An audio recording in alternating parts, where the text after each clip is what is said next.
है। का मौका दिया, मौका देने के लिए बहुत बहुत धन्यवाद पूरे भिल प्रदेश की ओर से।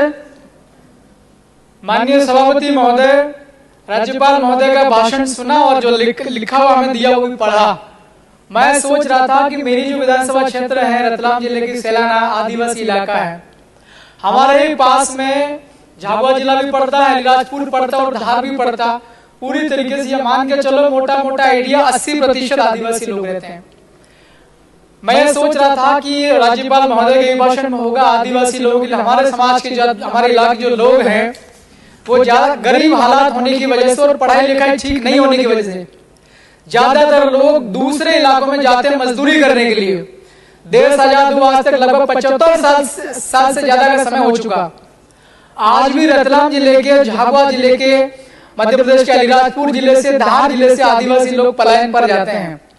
और पलायन पर जब लोग जाते हैं तो उनको क्या समस्या होती है, क्या परिस्थितियां बनती है। महिलाएं छोटे छोटे बच्चे लेकर के जाती हैं, वहां मजदूर भी सुरक्षित नहीं होता, काम करते हैं फैक्ट्री में या किसी ठेकेदार के पास तो वहां पैसा भी नहीं दिया जाता है।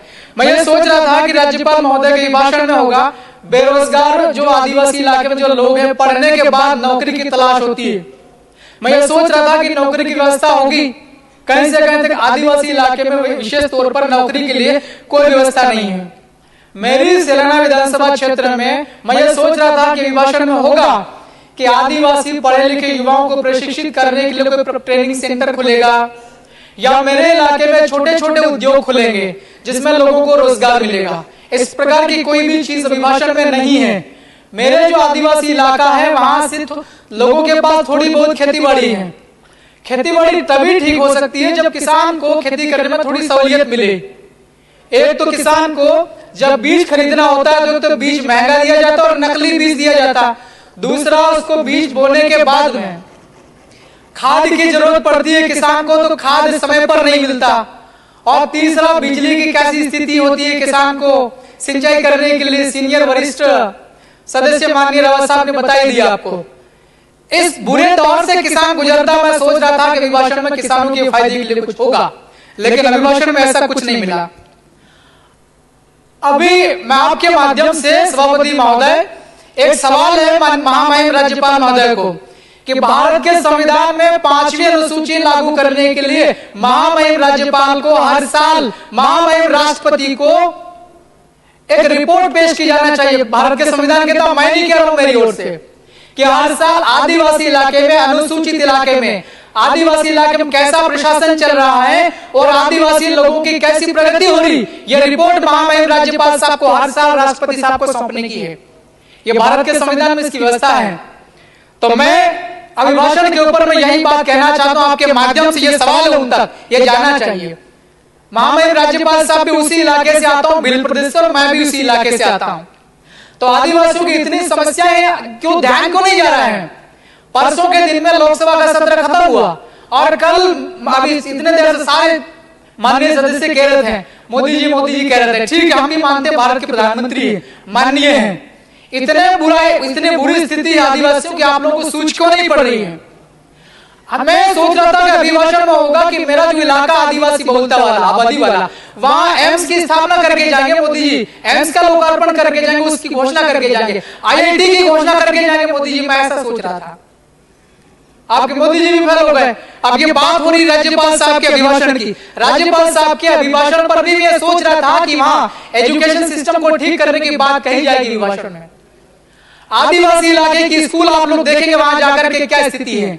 मेरी विधानसभा क्षेत्र सेलाना पड़ती, वहां पर राउटी नाम का एक कस्बा है। अभी करीब 5-7 साल पहले कॉलेज खुला, केवल 2 टीचर्स है वहां पर, केवल 2, और कॉलेज है। हम सब लोग पढ़े लिखे लोग, हम सब माननीय विधायक हैं, आप लोग पढ़े लिखे हैं। एक कॉलेज को चलाने के लिए कितने प्रोफेसर की जरूरत पड़ती है, कितने फैकल्टी होना चाहिए। और वो भी एक स्कूल है, वो भी जर्जर भवन है, उसको पीडब्ल्यूडी ने घोषित कर रखा है कि वो जर्जर है, वो स्कूल पुराना है और कभी भी गिर सकता। उसी स्कूल के अंदर में कॉलेज चल रहा है। मैं ये सोच रहा था कि राज्यपाल साहब के अभिभाषण में मेरा जो राउटी में कॉलेज चल रहा है वो कॉलेज, उसके लिए कोई बिल्डिंग बनेगी या कोई हम लोग नई फैकल्टी वहां जो लोग मांग कर रहे हैं वो बनेगी, ऐसा कुछ भी जिक्र नहीं है। पैसा कानून बना 1996 में और नियम बने 2022 में। जैसे जितना आप लोग करने के लिए नियम बना वो भी सारा उल्लंघन हो रहा। अभी हमारे विपक्षी एमएलए साहब ने कहा था, डॉक्टर हीरालाल जी अलावा ने, अभी धार जिले में डही में एक आदिवासी नौजवान जब अवैध तरीके से शराब की बिक्री होती है आदिवासी इलाके में, घर घर उस प्रकार से दारू की बिक्री होती, जैसी गर्मी के समय में आइसक्रीम बेची जाती है कुल्फी पर, उस तरीके से दारू बेची जाती है।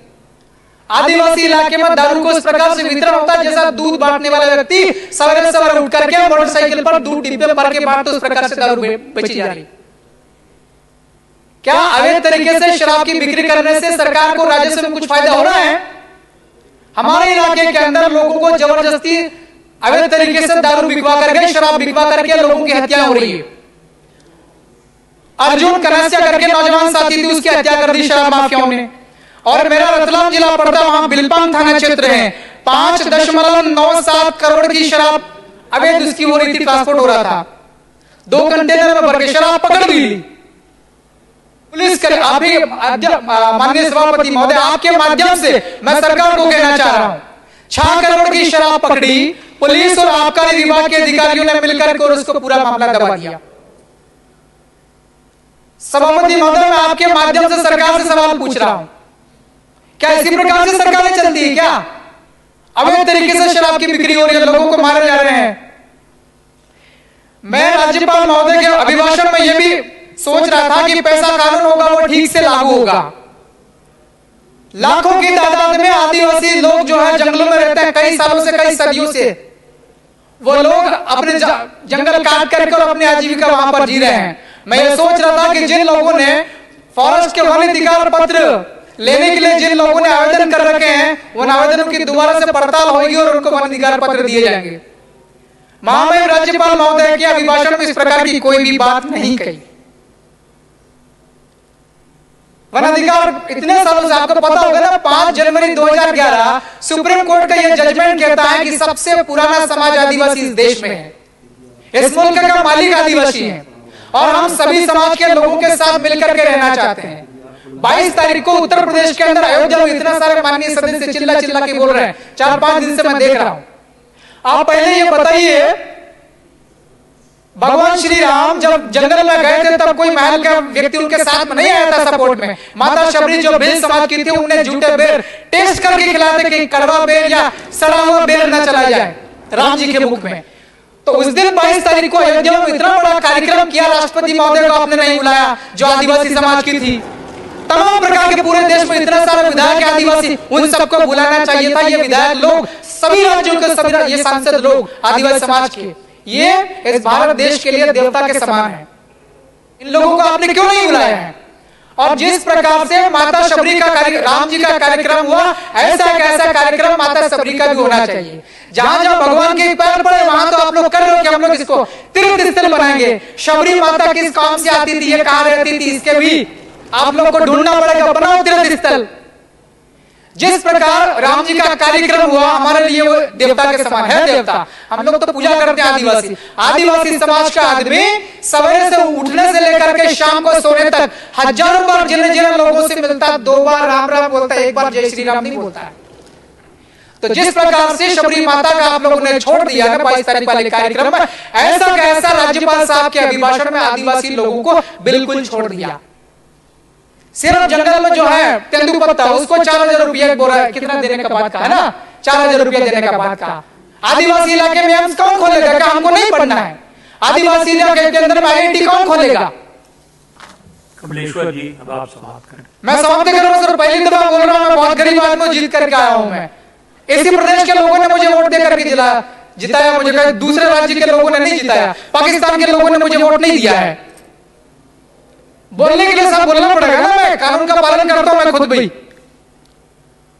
और हमारे आदिवासी इलाके में बच्चा पैदा होने से लेकर के बूढ़े होने के मरने तक जितने भी आपकी योजना चल रही, एक भी योजना ठीक से नहीं चल रही है। नरेंद्र मोदी जी आपके हमारे सबके वो माननीय है, उनकी तमाम प्रकार की योजना होगी इस भारत को आगे बढ़ाने के लिए। नल जल योजना में कितना बड़ा घोटाला हुआ, पूरे मध्य प्रदेश में तय करो। मैं तो कह रहा हूं कि हमारा जो इलाका में 2500 करोड़ के आसपास काम हुआ, ठीक है ना। आप लोग सर्वे करेगा, मैं खुद ही, जैसे भी रावत साहब कह रहे थे ना कि वो बिजली वाले मेरी उपस्थिति में आप लोग वेरीफाई करो। अब मैं भी विधायक हूं, मैं भी चुनकर के आई हूं, मेरी उपस्थिति में नल जल योजना कितने घरों तक आपने नल के माध्यम से पानी पहुंचाने के इंतजाम किए हैं, मैं खुद खड़ा लेकर हम वेरीफाई कर लेते हैं। 90% काम फर्जी हुआ है। कागज में कह दिया कि नल चल रहा, नल में पानी आ रहा, वहां जाके देखेंगे कोई नल नहीं बिछाया है और कोई पानी का कोई स्रोत तैयार नहीं किया है। ऐसी स्थिति हो रखी है हमारे इलाके में। तो दूसरे जिलों में, दूसरी विधानसभाओं में भी मेरे ख्याल से यही हालात होंगे। आप समाप्त करें। बस समाप्त कर रहा हूं श्रीमान जी। जी। तो मैं अपेक्षा करता हूं कि आगे जो भी काम होगा आदिवासियों के हितों का ध्यान रखा जाएगा और बोलने के लिए मौका दिया, बहुत बहुत धन्यवाद, शुक्रिया। जय भील प्रदेश। धन्यवाद कमलेश्वर जी। सदन में आपका ये पहला भाषण था, बहुत ही सारगर्भित था, बहुत अच्छी प्रस्तुति थी। आपको मैं उसके लिए बधाई देता हूं।